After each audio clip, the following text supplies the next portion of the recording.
उदाहरणे. आता तुम्ही नमुन्यामध्ये बघून घ्यायचं कसं शिकलो काय शिकलोय, पण याच्यामध्ये आपल्याला शिकायचंय शॉर्टकट मध्ये. आता सरावासाठी उदाहरणे पाहायचंय. एका घनाचे पृष्ठफळ 384 चौरस सेंटीमीटर आहे, तर त्याचे घनफळ किती. आता पृष्ठफळामधून आपल्याला घनफळ काढायचं असेल तर त्याच्यासाठी आपल्याला काय माहिती पाहिजे, बाजू माहिती पाहिजे.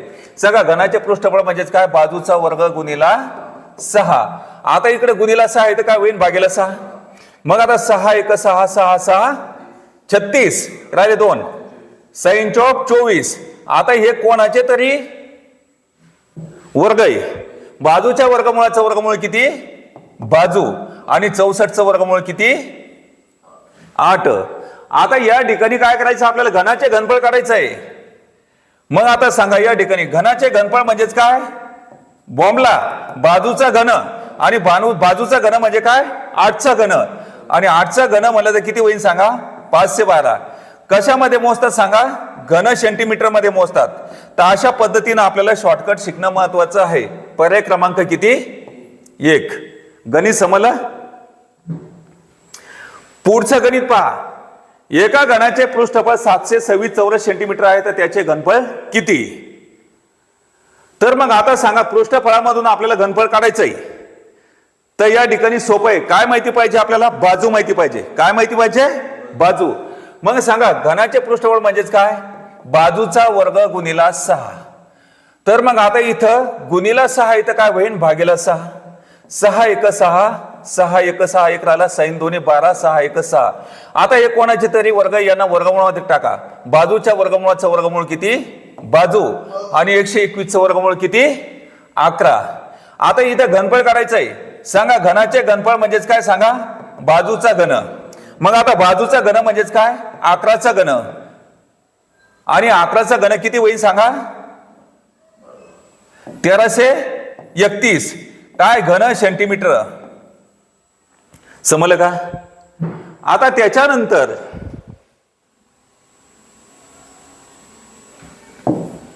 पुढचं गणित पहा. एका घनाचे पृष्ठफळ 864, एका घनाचे पृष्ठफळ 864 चौरस सेंटीमीटर आहे, तर त्याच्या बाजूची लांबी किती. फक्त याच्यामध्ये काय करायचं आपल्याला, लांबी काढायची. मग आता घनाचे पृष्ठफळ म्हणजेच काय, बाजूचा वर्ग गुणिला किती, 6. आता इथं गुणिला 6 इथं काय करायचं, भागिले 6 करायचं. 6 1 6 6 1 6 2 राहिले, 6 चौक 24 2 राहिले, 6 चौक 24. हे कोणाचे तरी वर्ग आहे, त्यांना वर्गमूळामध्ये टाका. बाजूच्या वर्गमूळाचं वर्गमूळ काय सांगा, बाजू, आणि या ठिकाणी 144चं वर्गमूळ किती, 12. समजलं का तुम्हाला एवढं. आता या ठिकाणी बरोबरचं चिन्ह याच्यामध्ये, पण आपल्याला काय करायचं सांगा, लांबी काढायची. तर मग आता लांबी किती आली सांगा, डोक्याला ताण घ्यायचं काम नाही. बाजू बरोबर किती, 12.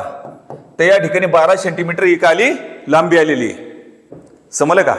कारण आपल्याला फक्त लांबी विचारलंय म्हणून आपण त्या ठिकाणी लांबी काढलेली आहे. आता त्याच्यानंतर एका घनाचे घनफळ 512 घन सेंटीमीटर आहे, तर त्याचे पृष्ठफळ किती. आता याच्यामधून घनफळामधून काय काढायचं आपल्याला, पृष्ठफळ काढायचंय. तरी आपल्याला काय माहिती पाहिजे, बाजू माहिती पाहिजे, बाजू माहिती पाहिजे. सगळं घनाचे घनफळ म्हणजे काय, बाजूचा घन. आता हे कोणाचे घन आहे, ते ना घनमुळामध्ये टाकायचंय. समजलं का. बाजूच्या घनमुळाचं घनमूळ किती आलं सांगा, बाजू, आणि 512चं घनमूळ किती आलं सांगा, 8. काय आलं, 8. एवढं समजलं. तर मग आता या ठिकाणी सांगा घनाचे पृष्ठफळ म्हणजेच काय सांगा, बाजूचा वर्ग गुणिला 6. घनाचे पृष्ठफळ म्हणजेच काय, बाजूचा वर्ग गुणिला 6. मग आता या ठिकाणी सांगा 8चा वर्ग किती झाले सांगा, 64, आणि 64 गुणिला 6. 6 चौक 24, 24 4 8 2 6 6 6 36, 36 2 38. तर मग आता कशामध्ये मोजतात पृष्ठफळ सांगा, चौरस सेंटीमीटर मध्ये. ते इथं सेंटीमीटर, घन सेंटीमीटर म्हणलं म्हणून इथं चौरस सेंटीमीटर म्हणायचंय. पर्याय क्रमांक किती, 2. समजला. पुढचं गणित पहा. एका घनाचे घनफळ 1000 घन सेंटीमीटर आहे, तर त्याचे पृष्ठफळ किती. आता तुम्हाला सांगतो शॉर्टकट कसा मारायचा. आता 1000चं घनमूळ किती आहे सांगा, 10 बाजूवाले, आणि बाजूचा वर्ग गुणिला 6 म्हणजे किती, 10चा वर्ग 100, 100 गुणिला 6, आणि 6 म्हणजे किती झाले, 600. आता या ठिकाणी पृष्ठफळ चौरस सेंटीमीटर मध्ये आहे का पाहायचं आपल्याला. 600 चौरस नाही, इथं चौरस मीटर दिलंय. अलग लक्षात, इथं धोका होऊ शकतो तुम्हाला. तिथं मामला कशाचा आहे, घन सेंटीमीटरचा आहे. आता इथं घनमीटर असतात, आपण बिनधास्त या ठिकाणी 600 चौरस मीटर काढून टाकलं असतं. तर आता याच्यामध्ये काय करायचं, सेंटीमीटरचं रूपांतर काय चौरस सेंटीमीटर, हे काय चौरस सेंटीमीटर आहे काय सांगा. हे जरी करेक्ट असलं पण ऑप्शन मध्ये आहे का, नाहीये. तर त्याचं रूपांतर मीटर मध्ये करण्यासाठी भाग्याला किती द्यावं लागेल सांगा, 10,000. किती द्यायचे, भाग्याला 10,000. 2 शून्याला 2 शून्यानं काढायचं आणि 6 ठेवायचा. एका 2 शून्यावरून 2 अंक सोडून पॉईंट द्यायचा. पॉईंटच्या डाव्या साईडनं कोणता अंक नाही म्हणून 0 द्यायचा. ती यालाच काय म्हणायचं, चौरस मीटर असं म्हणायचं आहे. पर्याय क्रमांक 1. गणित समजलं, तिथं धोका खायचा नाही, म्हणजे धोका होण्याची शक्यता आहे म्हणून याची काळजी घ्यायची. चौरस सेंटीमीटर आहे का चौरस मीटर आहे, तर आपल्या चौरस मीटर या ठिकाणी हे उत्तर आहे. पुढचं गणित पहा. 8 सेंटीमीटर बाजू असलेल्या घनाचे एकूण पृष्ठफळ किती. तर आता इथं पृष्ठफळ काढायचं, बाजू दिलेली आहे. मग आता फटकन काय म्हणायचं सांगा, 8चा वर्ग किती, 64. 64 गुणिला किती, 6. म्हणजे या ठिकाणी बाजूचा वर्ग गुणिला 6 म्हणतो आपण. सांगा घनाचे पृष्ठफळ म्हणजेच काय, बाजूचा वर्ग गुणिला 6. मग बाजू म्हणजे 8, 8चा वर्ग 64 आणि 64 गुणिला 6. मग आता सांगा 6 इंच ऑफ 24, हातच्याले 2, 6 6 36 2 किती 38. मग कशामध्ये हे सांगा, सेंटीमीटर म्हणलंय. तर मग आता या ठिकाणी पृष्ठफळ कशामध्ये मोजतात सांगा, चौरस सेंटीमीटर. समजला. मग पर्याय क्रमांक किती आहे तुम्हाला दिसतो का याच्यामध्ये, नाही दिसत, बरोबर. तर मग आता याचा रूपांतर चौरस मीटर मध्ये करायचं, कशामध्ये करायचं. तर मग आता चौरस सेंटीमीटरचं रूपांतर मीटर मध्ये करण्यासाठी तर काय म्हणायचं, 384 भागेला किती घ्यायचे, 10,000 याचे. किती घ्यायचे. मग आता या 384 जसे तसे लिहा. 1 व 4 शून्य म्हणून 4 अंक सोडून पॉईंट द्या. पॉईंटच्या डाव्या साईडनं कोणता अंक नाही म्हणून 0 घ्या. तर यालाच काय म्हणायचं सांगा, चौरस मीटर असं म्हणायचंय. पर्याय क्रमांक 4. समजलं का. हे सुद्धा करेक्ट असेल आहेच, पण याच्या सोबत काय आपल्या जे ऑप्शन मध्ये काढायचं ते काढणं खूप महत्वाचं आहे. पुढचं गणित पहा. 7 सेंटीमीटर बाजू असलेल्या घनाचे एकूण पृष्ठफळ किती. तर मग आता या ठिकाणी सांगा घनाचे 7 सेंटीमीटर बाजू असलेल्या घनाचे घनफळ किती. मग आता घनफळ काढायचे का नाही. तर मग आता या ठिकाणी सांगा घनाचे घनफळ म्हणजेच काय, बाजूचा घन. मग आता 7चा घन किती सांगा, 343 कशामध्ये, घन सेंटीमीटर मध्ये. पर्याय क्रमांक दिसतो का याच्यामध्ये. मग आता याच्यामध्ये एक लक्षात ठेवायचं, घन सेंटीमीटरचं रूपांतर घनमीटर मध्ये करायचं आहे. मग घनमीटर मध्ये करायचं असं तुम्हाला माहिती, बाजू गुणिला बाजू 3 वेळेस सारखं नाही आहे. तर आता याचं घनमीटर मध्ये रूपांतर करण्यासाठी काय करायचं, एकावर 3 शून्य गुणिला 3 शून्य म्हणजे किती होईल, 1 व 6 शून्य. ही गोष्ट ध्यानात ठेवायची. सेंटीमीटर. आता याच्यामध्ये पहिली गोष्ट पहिले सांगतो तुम्हाला, पहिलं लिहून घेऊया आपण. किती, 3 आणि 3 6. तर मग आता इथं काय करायचं, 343 हे जसे तसे लिहायचे. 1 व 6 शून्य 6 अंक सोडून पॉईंट द्या. पॉईंटच्या डाव्या साईडनं कोणते अंक नाही म्हणून या ठिकाणी 3 शून्य घेतले आणि पॉईंटच्या डाव्या साईडनं कोणता अंक नाही म्हणून 0 घ्यायचा. एवढं समजलं. 0.000 343 काय घनमीटर वय. पर्याय क्रमांक किती, 2. आता विद्यार्थी मित्रांनो हे समजण्यासाठी पुन्हा घेतो मी तुम्हाला. आता याच्यामध्ये जर समजा घनमीटरचं रूपांतर घन सेंटीमीटर मध्ये करायचं असेल तर काय करायचं सांगा, गुणिला 1 व 6 शून्य घ्या. किती शून्य घ्यायचे, 3 आणि 3 6. आणि जर घन सेंटीमीटरचं रूपांतर कशामध्ये, घनमीटर मध्ये करायचं असेल तर भागेला किती घ्यायचे, 1 व 6 शून्य 3 आणि 3 6. ही गोष्ट जर तुम्हाला समजली तर तुम्हाला या ठिकाणी उत्तर काढायला काहीच अडचण येत नाही. म्हणून या गणिताला खूप महत्व आहे. काळजीपूर्वक लक्ष द्या. तलाठी, ग्रामसेवक, MPSC मध्ये, पोलीस भरतीमध्ये सुद्धा अशी गणित विचारण्याची शक्यता नाकारता येत नाही. म्हणून त्याची काळजी घेणं आपल्याला खूप महत्वाचं आहे. पुढचं गणित पहा. 60 सेंटीमीटर बाजू असलेल्या 2 घनाकृती खोके पृष्ठाच्या बाजूने जोडून एक मोठा खोका तयार केल्यास नवीन खोक्याचे एकूण पृष्ठफळ किती. आता इथं काय सांगितलंय, 60 सेंटीमीटर सांगितलं. याच्यामध्ये मीटर आपलं उत्तर काढणं आहे का नाही, सगळ्यात महत्वाचं ते.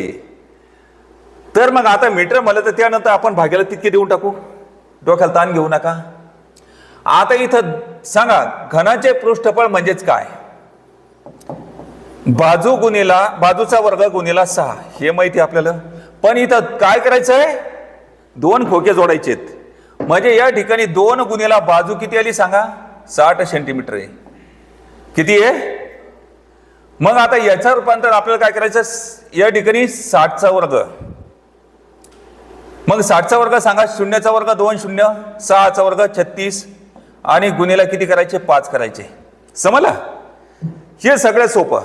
त्याच्यानंतर आपण जे काय करायचं ते करणार आहे, मीटरमध्ये रूपांतर नंतर करू. पण आता पहिले याच्याकडे लक्ष द्या. आता 2 गुणिला सांगा किती जाईल सांगा, 2 0 यायचं असेल तसे लिहा.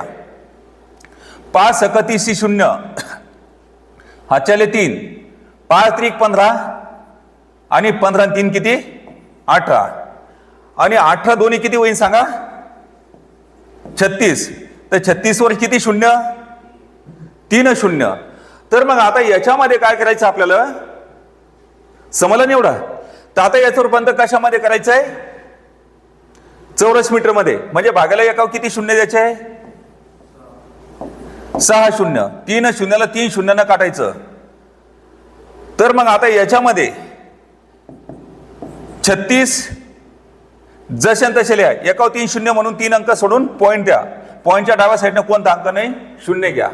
मग आता याच्यामध्ये काय करायचं आपल्याला,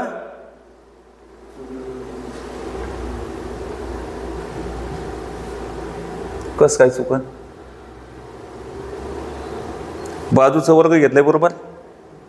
हे काय होतं, घन सेंटीमीटर बनत होतं याच्यानुसार बरोबर. आता त्याच्यानंतर काय केलं, एकावर 3 0 आहे, हे तर राहिलंच का नाही. 3 0ला 3 0 काटलं ना आपण इथं. 5 सक 30, 5 त्रिक 15, 15 3 18 झाले. 18 गुणिले 2 18 2 36, 3 0 जसे तसे लिहिले. एकावर 6 काटले. तर मग आता इथं पर्याय क्रमांक किती घ्यायचा, 0.03 36. याच्यात काही डाऊट असेल तर पुन्हा मी डबल बघतोय. तर चुकीचं असलं तरी त्याला मी बरोबर करून सांगेन. पण आताच्या स्थितीमध्ये असं या ठिकाणी उत्तर आहे. पुढे बघूया. आता तेच गणित जर आपल्याला पाहिलं मीटरमध्ये रूपांतर केलं समजा याचं 60 मीटर. मग आता 60 मीटर जर म्हणलं तर याला भागायला 100 करायचंय. एक एक शून्य काढला किती आला, 0.6 बरोबर. लक्ष द्या. मग आता इथं काय करायचं, 2 गुणिला समजा किती 6चा वर्ग 36 आणि एकावर किती वर्ग त्याचा होय ना, एक अंक सोडून पॉईंटचा वर्ग 2 अंक सोडून म्हणजे 2 आणि गुणिला किती करायचे 5 करायचे. असं जरी केलं आपण समजा तर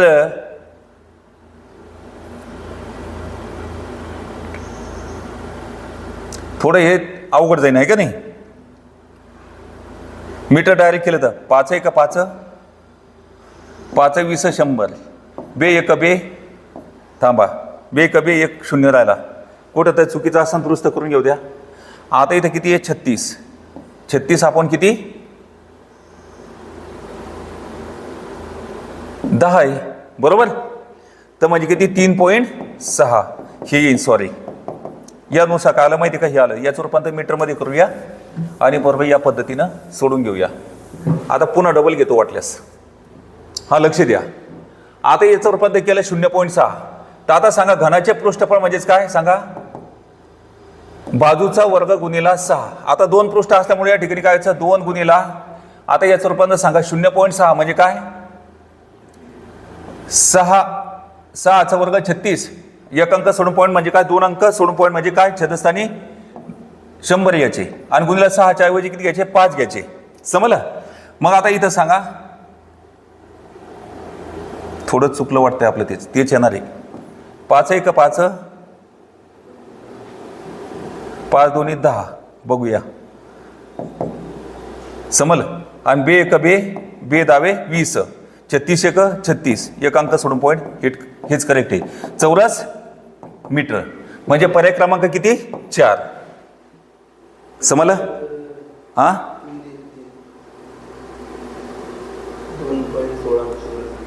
तसं दिलं असं होऊ शकतं कधी कधी मिस्टेक असेल तर डबल पाहिजे, मी तुम्हाला डबल सांगेन. कारण याच्यामध्ये काय होतं, तुम्ही ज्यावेळेस प्रश्नपत्रिका सोडवता तर त्यावेळेस काय होतं, एखादं समजा प्रश्नपत्रिका असेल ते चुकीचं असेल 1-1.5 तास त्याच्यामध्येच घालता आणि काय होतं कधी कधी एखादी मिस्टेक असते. मग त्या ठिकाणी त्या काय करायचं, पेपरमध्ये जर पेपरमध्ये अशी मिस्टेक काय होतं, एसपीकडून किंवा कलेक्टरकडून किंवा ज्या ठिकाणी जे पेपर काढतात त्यांच्याकडून मिस्टेक होता, तर 2-4 गणित किंवा आपण गणित म्हणण्यापेक्षा कोणताही प्रश्न चुकीचा असतो तर आपण त्याच्यावर तासनं तास घालायचं नाही. काय करायचं, पाहायचं 10-15 सेकंदामध्ये विषय जमतो का कसा आहे त्याला सोडून द्यायचं आणि शेवटी पाहायचं. आलं लक्षात, जे येतं ते तुम्ही पत्रामध्ये करून घ्यायचं असतं, त्याच्या वेळ जास्त घालायचा नसतो. नंतर शेवटी ते बघायचं असतं, आलं तर आपलं, नाही तर गलती असेल तर. पण त्या ठिकाणी ज्यामुळे तुमचा मेरिटमध्ये नाव येणार आहे ते प्रश्न त्याच्यामध्ये वाया घालायचं नाही, कारण फक्त 1.5 तास असतो तुमच्यासाठी. 4 मीटर बाजू असलेले 2 घनाकृती खोके पृष्ठाच्या बाजूवर जोडून एक खोका तयार केल्यास त्या मोठ्या खोक्याचे एकूण पृष्ठफळ किती? आता इथं 4 मीटर दिलं का नाही, सांगा. मग इथं खोक्याचे पृष्ठफळ म्हणजेच काय सांगा, बाजूचा वर्ग गुणिला 6 असं म्हणतो का नाही आपण. इथं 2 बाजू आपल्याला जोडायच्यात पृष्ठ एकमेकाला, तर मग आता इथं 2 जोडायचे म्हणून 2 गुणिले काय करायचं, बाजू किती आहे सांगा, 4 मीटर आहे. म्हणजे 4चा वर्ग किती, 16 आणि 16 गुणिले 6च्या ऐवजी किती घ्यायचे, 5. मग आता सांगा 16 पंचे किती झाले, 80 आणि 80 दोन्ही किती झाले सांगा, 160. आता 160 कशामध्ये, मीटर गुणिले मीटर म्हणजे काय, चौरस मीटर येत आहे. समजलं का? म्हणजे पर्याय क्रमांक किती, 2. गणित समजलं. पुढचं गणित पहा. जर a बरोबर -4 b बरोबर 7 असून एका घनाचे पृष्ठफळ a चा वर्ग अधिक 2b चौरस सेंटीमीटर असल्या त्या घनाची बाजू किती? तर मग आता सांगा या ठिकाणी काय पृष्ठफळ दिलेलं आहे सांगा. घनाचे पृष्ठफळ म्हणजेच काय सांगा, बाजूचा वर्ग गुणिला 6. आता पृष्ठफळ काय सांगा, a चा वर्ग अधिक 2ab. हे लक्षात घेणं महत्वाचं आहे. आता लिहा. आता a चं नाव किती आहे सांगा, 4 आणि b चं नाव किती आहे, 7 आणि याचं नाव किती आहे, 4. इतकं समजलं तुम्हाला. मग आता सांगा 4चा वर्ग 16, 2 गुणिला 4 गुणिला 7, 2 गुणिला 2ab म्हणजे काय, 2 गुणिला a गुणिला b. 2ab म्हणजे काय सांगा, 2 गुणिला a गुणिला b. तर मग आता या ठिकाणी सांगा, 2 चौक 8, 8 7 56. आता इथं सांगा 6 6 1202, चला एक 5 आणि 1 6 6 आणि किती 7. मग आता इथं गुणिला 6 इथं काय होईल, भागीला 6. इथं बाजूचा वर्ग आहे. आता 6 1 6 6 1 6 किती राहिलं, 1 आणि साइन दोन्ही. कुठं मिस्टेक झाली का, नाही झाली. आता याचा अर्थ काय माहिती का, 12चा अर्थ, हे कोणाचे तरी वर्ग आहे त्यांना वर्गमुळामध्ये टाकायचंय. टाकलं. मग आता बाजूच्या वर्गमुळाचं वर्गमूळ किती, बाजू. आता याचा अर्थ काय होतो सांगा, 4 गुणिला 3. हे वर्गमुळामध्ये ना, 4चं वर्गमूळ किती, 2 आणि वर्गमुळामध्ये किती, 3. आता इथं काय सांगितलं आपल्याला, घनाची बाजू सांगितली. मग बाजू किती आली सांगा, 2 वर्गमुळात 3 सेंटीमीटर. म्हणजे पर्याय क्रमांक किती, 3. गणित समजलं. हे अशा प्रकारचे गणित सुद्धा जाऊ द्यायचे नाही. पुढचं गणित पहा.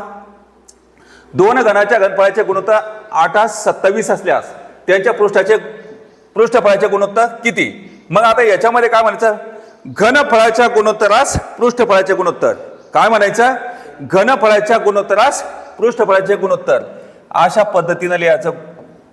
सांगा किती आहे सांगा, 8 27 झालं घनफळाचं. मग याला काय करायचं, पहिली बाजू माहिती पाहिजे. मग बाजू काढायची आपल्याला, यांना घनमुळामध्ये टाका. 8चे घनमूळ 2, 27चं घनमूळ 3. तर मग आता तुम्हाला माहिती आहे, आता पृष्ठफळ काढायचं घनाचं, तर म्हणजे बाजूचा वर्ग गुणिला 6, दोन्ही साईडनं गुणिला 6 गुणिला 6 येतात, ते कडून जातात. म्हणजे इथं काय करायचं, बाजूचा वर्ग म्हणजे 2चा वर्ग 4 आणि 3चा वर्ग 9 असं बाकी राहतं. हे झालं पृष्ठफळाचे गुणोत्तर. किती आलं सांगा, 4 9. गणित समजलं.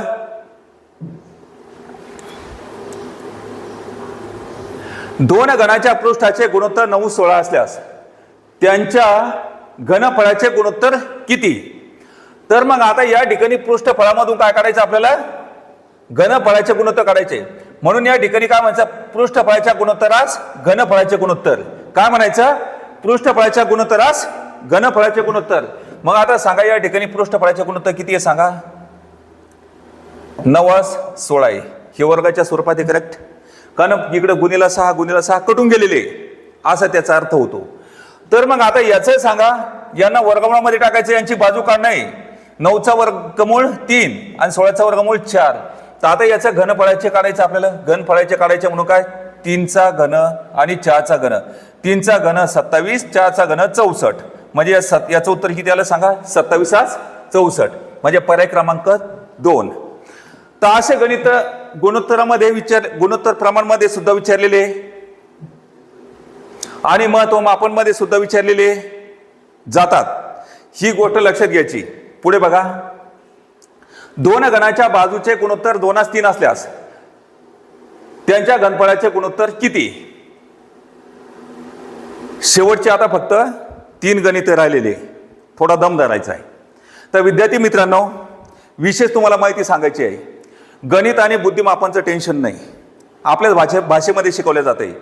परंतु मी तुमच्यासाठी आनंदाची गोष्ट सांगतो की ब्रँडेड पुस्तकामधून 25,000 क्वेश्चन म्हणजे वन लाईनर क्वेश्चन काढलेले आणि तुम्हाला टार्गेट देऊन त्या ठिकाणी त्याचा पेपर यायचा. मराठी व्याकरणचे सुद्धा 6,000 क्वेश्चन काढलेले वन लाईनर. त्या दोन्हीचाही सुद्धा फायदा आयतं मटेरियल तुम्हाला नवी दिशा अकॅडमी आपल्या कोर्समध्ये मिळेल. आणि दररोजचे 1,000 क्वेश्चन रेकॉर्डिंग चालू केलेले आहे, म्हणजे व्हिडिओच्या माध्यमातून.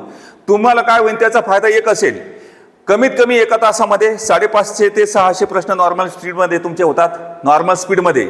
आणि तुम्ही जर त्याच्यामध्ये एक्सपर्ट विद्यार्थी असाल तर एका तासामध्ये 1000 सुद्धा प्रश्न होतात. तुम्हाला टार्गेट द्यायचं आहे, बुधवारचा पेपर चालू असताना तुम्हाला शनिवारचा अभ्यासाचा सिलेबस द्यायचा, म्हणजे टार्गेट द्यायचं आहे. आणि शनिवारचा पेपर चालू असताना तुम्हाला बुधवारच्या पेपरचा टार्गेट द्यायचं आहे. गणितावर 20 प्रश्न 5 चॅप्टर असतील, 5 चॅप्टर 20 प्रश्न, मराठी व्याकरणच्या 5 चॅप्टर 20 प्रश्न, बुद्धिमापनच्या 5 चॅप्टरवर 20 प्रश्न, त्यांच्यानंतर पेशल विषय एक, त्याच्या 20 प्रश्न, पेशल विषय दुसरा, त्याच्यावर 20 प्रश्न. तर अशा पद्धतीने तुम्हाला काय करायचं आहे, अभ्यास करायचा आणि पेपर द्यायचा. तुम्हाला 92 ते 96च्या दरम्यान मार्क घ्यायचा असेल तर मुळात सकटचा असा अभ्यास होतोय. म्हणून विद्यार्थी मित्रांनो, नवी दिशा अकॅडमीसाठी तुम्ही काय नवी दिशा अकॅडमीला जॉईन व्हायचंय आणि तुमचा फायदा त्या ठिकाणी उठवायचा आहे. चला आता वेळ न घालवता या ठिकाणी पुढचे 3 गणित आपण समजून घेऊया. 2 घनाच्या बाजूचे गुणोत्तर 2:3 असल्यास त्यांच्या घनफळाचे गुणोत्तर किती. तर मग आता याच्यामध्ये काय करायचं आहे, घनाच्या बाजूचे गुणोत्तर दिले आणि काढायचे घनफळाचे. मग या ठिकाणी काय म्हणायचं, बाजूच्या गुणोत्तरास घनफळाचे गुणोत्तर. काय म्हणायचं, बाजूच्या गुणोत्तरास घनफळाचे गुणोत्तर. मग आता बाजूचे गुणोत्तर किती दिले, 2:3. समजलं का, काटछाट करून आलेला भाग करूया. तर मग आता या ठिकाणी घनफळाचे गुणोत्तर काढायचे म्हणजे याचा काय करायचा, घन करायचा. 2चा घन 8, 3चा घन 27, म्हणजे 8 किती 27. समजलं. आता पुढचं गणित बघायचंय. एका घनाच्या कर्णाची लांबी 10 वर्गमूळ 3 सेंटीमीटर असल्या त्यांच्या एकूण पृष्ठफळ किती. तर विद्यार्थी मित्रांनो, आता याचं सांगा, कर्ण म्हणजे काय सांगा, बाजू गुणिला वर्गमुळात 3. मग आता इथं समजा उदाहरणार्थ वर्गमुळात 3 येतं, काय होईल सांगा, इथं भागेला वर्गमुळात 3 होईल. या ठिकाणी वर्गमुळात 3 कटले तर मग इथं बाजू किती आली सांगा, 10 आली. किती आली, 10. तर मग आता सांगा, घनाचे पृष्ठफळ म्हणजेच काय सांगा, बाजूचा वर्ग गुणिला 6 होतो का नाही. तर आता इथं वर्ग करायचा आहे, 10चा वर्ग किती 100 आणि 100 गुणिला किती 6. तर या ठिकाणी 600. आता 600 काय सांगा, पृष्ठफळ कशामध्ये मोजतात, चौरस सेंटीमीटर. हे आपल्याला भान ठेवणं महत्वाचं आहे. तर 600 चौरस सेंटीमीटर या ठिकाणी उत्तर आलेलं आहे. पुढचं गणित पहा. 8 सेंटीमीटर बाजू असलेल्या एका घनाकृती खोक्या 2 सेंटीमीटर बाजू असलेली एकूण किती घनाकृती खोके बनवतील. आता इथं 8 सेंटीमीटर बाजू असलेल्या एका घनाकृती आणि या ठिकाणी काय दिलं, खोक्या 2 घन सेंटीमीटर बाजू असलेले किती घनाकृती खोके मावतील. मग एक मोठा खोका आहे आणि ते बाकीचे छोट्या छोट्या खोके, हे लक्षात ठेवायचं. तर मग आता याच्यामध्ये काय म्हणायचंय, आता याच्यामध्ये खोके काढण्यासाठी काय काढायचं आपल्याला, खोके काढण्यासाठी सांगा, मोठ्या खोक्याचं घनफळ आपण लहान खोक्याचं घनफळ. काय म्हणायचं, मोठ्या खोक्याचं घनफळ आपण लहान खोक्याचं घनफळ. मग आता या ठिकाणी मोठ्या खोक्याचं घनफळ म्हणजे काय, बाजू गुणिला बाजू गुणिला बाजू. लहान खोक्याचं घनफळ म्हणजे काय, बाजू गुणिला बाजू गुणिला बाजू. बाजू सारखी असेल तर, आणि जर बाजू सारखी नसेल तर काय म्हणायचं, तर मोठ्या खोक्याचं घनफळ म्हणजे काय, लांबी गुणिला रुंदी गुणिला उंची. आणि छोट्या खोक्याचं घनफळ म्हणजे काय, लांबी गुणिला रुंदी गुणिला उंची. ही गोष्ट आपल्याला समजली असेल. तर आता या ठिकाणी मोठ्या खोक्याचं घनफळ म्हणजे किती 8. आता इथं 8चा घन आणि खाली काय घ्यायचं 2चा घन. आता इथं तुम्ही जर समजा दोन्ही पद्धतीने करू शकतात. आता 8चा घन म्हणलं तर किती होईल सांगा? 512. आणि 2चा घन किती होईल? 8. 8 1 8 8 64 किती? 512. आता दुसऱ्या पद्धतीने जर समजा या ठिकाणी बघितलंय, तुम्ही म्हणले नाही का आम्हाला तसं नको, असं द्या. 8 आणि 2चा पहिला भाग तोड द्या. बे कबे बे चौपाट. कोण अडवतंय तुम्हाला? 4चा घन किती होईल? 64. तर मग या ठिकाणी काय आलं सांगा? किती खोके बसतील सांगा? 64. समजलं? कोणीकडून तुम्हाला जसं वाटन तसं तुम्ही सोडू शकता. तर विद्यार्थी मित्रांनो, अशा प्रकारे या ठिकाणी आपण घनाचे घनफळ आणि पृष्ठफळ बघितलेलं आहे. तर यानंतर आपल्याला आता इष्टचितिका आणि वृत्तचितिका याचे गणित आपण बघणार आहोत. म्हणून दररोज आपण काय करायचं, तर आपण या ठिकाणी लक्ष देऊन व्हिडिओच्या माध्यमातून समजून घ्यायचे. आणि ज्यांना PDF सुद्धा बघायचा असेल आणि व्हिडिओ सुद्धा लागत असेल तर नवी दिशा अकॅडमीच्या कोर्समध्ये जॉईन व्हायचं आहे. या ठिकाणी थांबूया. धन्यवाद.